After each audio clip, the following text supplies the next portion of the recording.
دانیہ قرآن academy. یہ قرآن وہ رستہ دکھاتا ہے جو سب سے سیدھا ہے، اور مومنوں کو جو نیک عمل کرتے ہیں بشارت دیتا ہے کہ ان کے لیے اجر عظیم ہے۔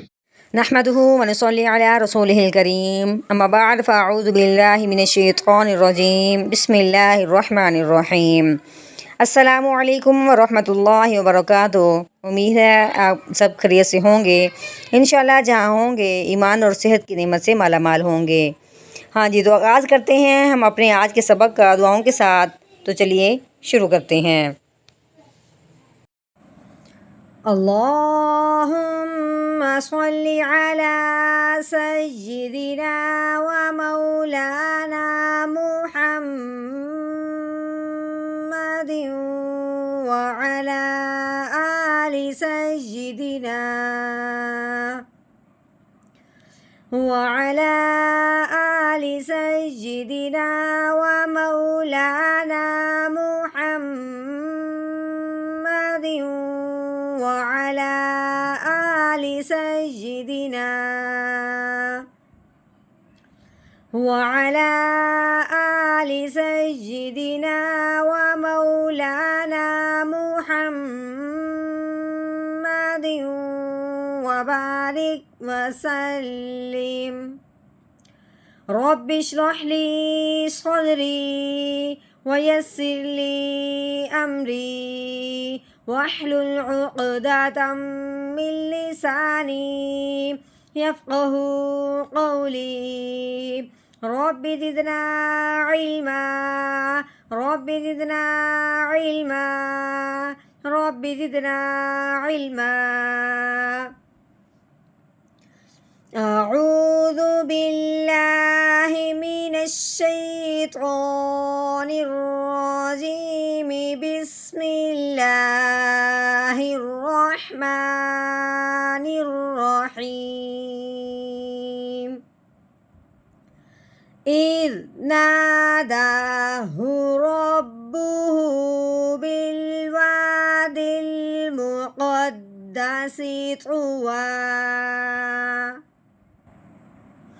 عید، سب سے پہلے یہ جانیں کہ عید کیسے بنا، کہ یہ الف ہے، الف کے نیچے کیا لگی ہوئی ہے؟ زیر۔ الف کے اوپر زبر زیر پیش ہو تو اس الف کو الف نہیں پڑھتے، اس الف کو حمزہ پڑھتے ہیں۔ اب ہم نے کیا کرنا ہے؟ اس الف کو حمزہ پڑھنا ہے۔ اس کو پڑھنے سے پہلے جب آگے دیکھا ہے تو آگے رال کے اوپر جزم آنے کی وجہ سے رال ساکن ہو گیا۔ جو بھی حرف ساکن ہوتا ہے وہ پچھلے والے کو اپنے ساتھ ملاتا ہے۔ اب پچھلا حرف حمزہ ہے، اب اپنے حمزہ کو رال ساکن کے ساتھ ملانا ہے، تو کیسے پڑھیں گے؟ حمزہ رال زیر ایز، نرمی سے، ایز کی آواز نہ نکلے، رال نرمی والا حرف ہے۔ ایز، نون کے اوپر زبر، آگے کیا ہے؟ الف۔ الف سے پہلے حرف پہ جب زبر ہو تو پھر وہ پہلے والا حرف الف کے ساتھ ملتے ہوئے ایک الف کے برابر لمبا ہوتا ہے۔ کیسے؟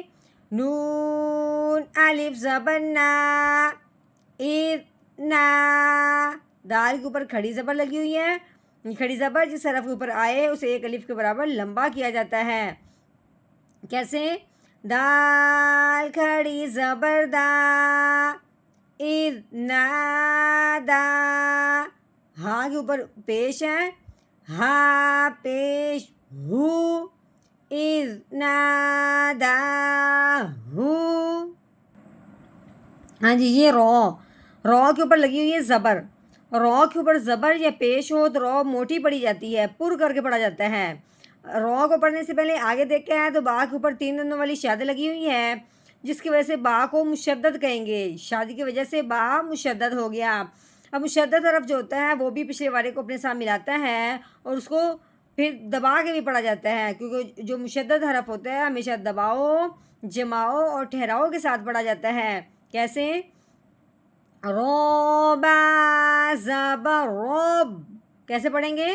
روب، با کے اوپر پیش لگی ہوئی ہے، با پیش بو، ربو، ہا کے اوپر الٹا پیش ہے، الٹا پیش جس حرف کے اوپر آئے اسے بھی ایک الف کے برابر لمبا کیا جاتا ہے اور آواز پیش والی ہوتی ہے، جیسا کہ ہا الٹا پیش ہو، رب ہو، با کے نیچے زیر، اس کے ساتھ یہ جو الف ہے یہ نہیں پڑھا جائے گا، الف تب پڑھا جاتا ہے جب اس سے پہلے زبر ہو، ٹھیک ہے۔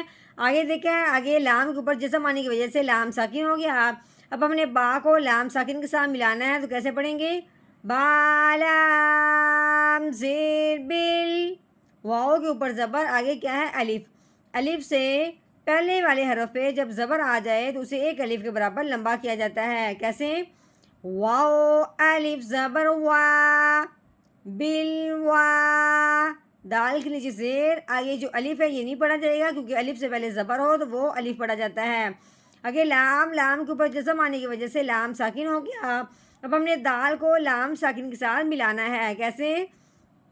دال لام زیر دل، بل وا دل، میم کے اوپر پیش، میم پیش مو، قوف کے اوپر زبر ہے، دال کے اوپر 3 دندوں والی شد آنے کی وجہ سے قوف کو دال مشدد کے ساتھ ملائیں گے، قوف دال زبر قد، اس کو دبا دینا ہے، قد، مقد، دال کے اوپر زبر ہے، دال زبر دا، مقدہ، مشدد حرف جو ہوتا ہے وہ ہمیشہ 2 بار پڑھا جاتا ہے، ٹھیک ہے۔ پہلی بار تو جب پچھلے والے کو اپنے ساتھ ملاتا ہے، جیسے قوف کو دال کے ساتھ ملایا، اس کے بعد جو دال کی اپنی زبر ہے وہ پڑھی جائے گی، یعنی کہ مشدد حرف ہمیشہ 2 بار پڑھا جاتا ہے۔ مقدہ، سین کے نیچے زیر ہے، سین زیر سی، مقدہ سی، ہاں جی، تو کے اوپر پیش، تو پیش تو، واؤ کے اوپر تنوین، تنوین کس کو کہتے ہیں؟ 2 زبر 2 زیر 2 پیش کو تنوین کہتے ہیں۔ تنوین والا حرف جو ہوتا ہے اس کو پڑھنے سے پہلے اگلے حرف کو دیکھتے ہیں، یہاں اگلا حرف کیا ہے؟ نہیں آیا ابھی، اگلا حرف کیا ہے؟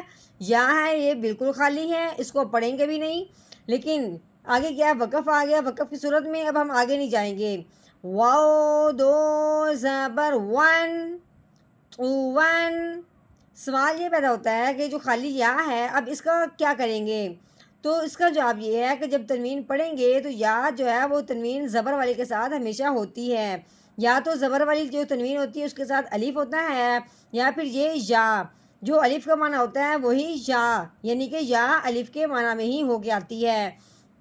اس کا مطلب یہ ہے کہ جب ہم یہاں وقف کریں گے تو وقف کی صورت میں ایک زبر کو گرا دیں گے، تنوین جو ہے 2 زبر ہے نا، تو ایک زبر کو گرائیں گے، پیچھے رہ جائے گی ایک زبر، تو ایک زبر جو ہے اس کی وجہ سے ہم اب یہ جو یا ہے یہ الف کے معنی میں آئے گا، یعنی کہ ابھی ہم نے کیا پڑھا تھا پہلے کہ الف سے پہلے والے حرف پہ جب زبر آئے تو اسے ایک الف کے برابر لمبا کرتے ہیں، اب یا کو الف کے معنی میں لے کے آئیں گے تو وہ اس سے پہلے کیا ہے؟ زبر ہے، تو اب ہم اس کو لمبا کریں گے، یعنی کہ واؤ الف زبر وا کی آواز نکلے گی، لیکن یہ یا کو واضح طور پہ نہیں پڑھا جائے گا، ٹھیک ہے، لیکن ہم نے الف کے معنی میں اس کو لے کے آئے ہیں، تو پہلے کیسے پڑھیں گے؟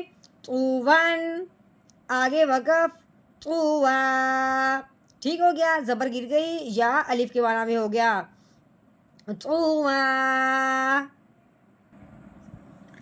اذ ناداہ ربہ بالوادی المقدس طوی،